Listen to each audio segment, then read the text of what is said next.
آپ نے مولانا ابوالکلام آزاد یا دیگر بہت سی شخصیات کے نام ضرور سنے ہوں گے، لیکن ایک ایسی شخصیت ابھی ہمارے درمیان ہے جنہوں نے نہ صرف 250 سے زیادہ مدرسوں کی بنیاد رکھی بلکہ مسلمانوں کی تعلیمی، سماجی اور ملی زندگی میں بھی انقلابی کردار ادا کیا ہے۔ ان کا نام شاید بہت کم لوگ جانتے ہیں۔ جی ہاں، میں بات کر رہا ہوں حضرت مولانا حکیم محمد عبداللہ مغیثی صاحب کی۔ آج کی اس ویڈیو میں ہم جانیں گے ان کی زندگی، ان کے مشن، ان کے ادارے اور وہ چیلنجز جو انہوں نے اپنی لمبی کوششوں کے بعد پار کیے ہیں۔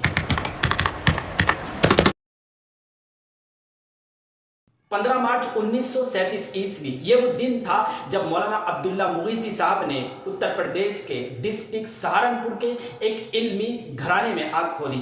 وہ زمانہ تھا ہندوستان کی سیاسی اور سماجی تبدیلیوں کا۔ ایک طرف آزادی کی جنگ، دوسری طرف فرقہ وارانہ فسادات، لیکن مولانا مغیثی صاحب کا بچپن ایک علمی ماحول میں گزرا جہاں دین، تہذیب اور خدمت خلق کے جذبات گھر کے اندر ہی سکھائے جاتے تھے، اور یہیں سے ان کی زندگی کے اندر دینی علوم کی پیاس بھی پیدا ہوئی۔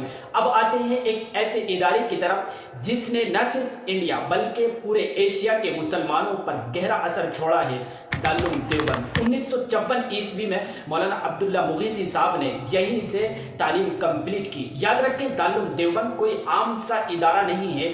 یہاں سے فارغ ہونے والے علماء پورے عالم اسلام میں جانے جاتے ہیں اور پہچانے جاتے ہیں۔ دیوبندی مکتب فکر کے اصولوں کے مطابق مولانا عبداللہ مغیثی صاحب نے تعلیم کے ساتھ ساتھ اصلاح معاشرہ اور خدمت خلق کا جذبہ بھی حاصل کیا۔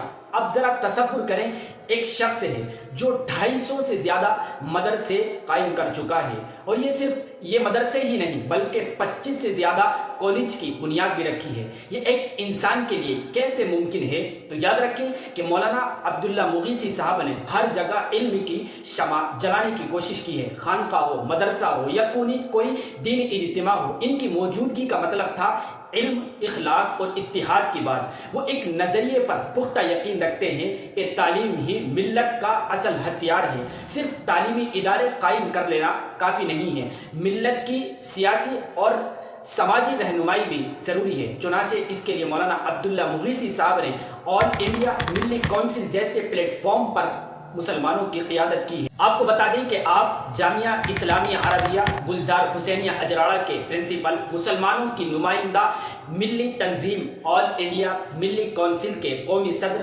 آل انڈیا مسلم پرسنل لا بورڈ، آل انڈیا مسلم مجلس مشاورت، تنظیم ابنائے قدیم دارالعلوم دیوبند، جامعہ مظاہر سہارنپور سمیت 10 ملی تنظیموں اور اداروں کے آپ ممبر ہیں۔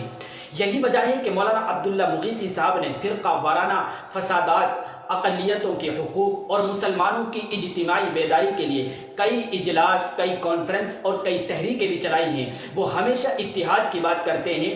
اختلافات کے باوجود وہ علماء، مفکرین، سیاسی لیڈروں کو ایک پلیٹ فارم پر لانے کے لیے کوشاں رہے ہیں۔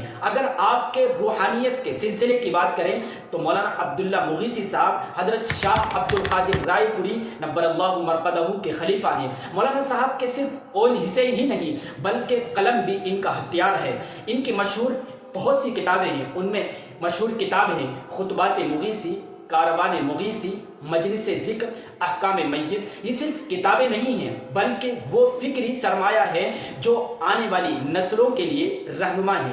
جب آپ کی خدمات اتنی وسیع ہوں تو قوم آپ کو خراج تحسین پیش کرتی ہے۔ آخر میں آپ کو بتلاتے چلیں کہ سن 2021 میں انہیں انسٹیٹیوٹ آف آبجیکٹیو اسٹڈیز یعنی IOS کی طرف سے لائف ٹائم اچیومنٹ ایوارڈ سے نوازا گیا۔ یہ ایوارڈ صرف ایک شرف نہیں ہے بلکہ اس بات کی گواہی ہے کہ مولانا عبداللہ مغیثی صاحب نے اپنی زندگی قوم و ملت کے لیے وقف کر دی ہے۔ تو مولانا عبداللہ مغیثی صاحب کی زندگی ہمیں کیا سکھاتی ہے؟ یہ سکھاتی ہے کہ اگر نیت سچی ہو، علم ہو اور اخلاص ہو تو ایک آدمی بھی تنہا ایک قوم کو بدل سکتا ہے۔